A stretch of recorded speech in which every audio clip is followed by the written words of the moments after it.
कर प्रणाम गोड़ लागत तनी सब भोजपुरिया भाई के। हम खेसारी लाल टू आप सबके छोट बेटा छोट दुल्हन बा। आज आरके स्टूडियो दिल्ली जेपी भैया के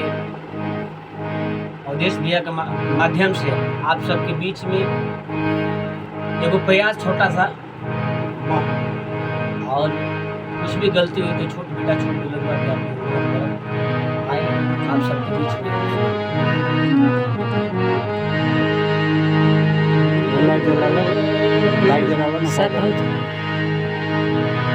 विरह जोगनिया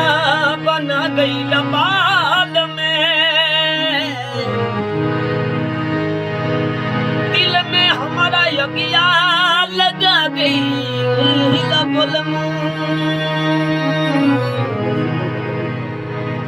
जे हमसे मुँह मोड़ के अकेला घर छोड़ के जियते जी हमके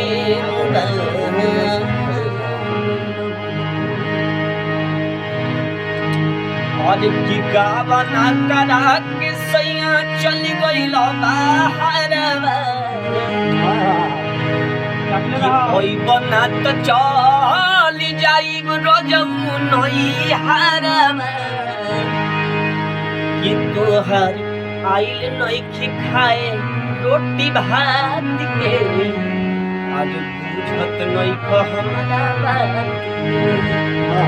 आज तकावना करा के सैया चल गइल बाहर कोई बना तो चल जाइब रोजऊ नई हारबा गावना करा के सैया चल गइल बाहर कोई बना तो चल जाइब रोजऊ नई हारबा कि तोहर आइल नइखी खाए रोटी भात के,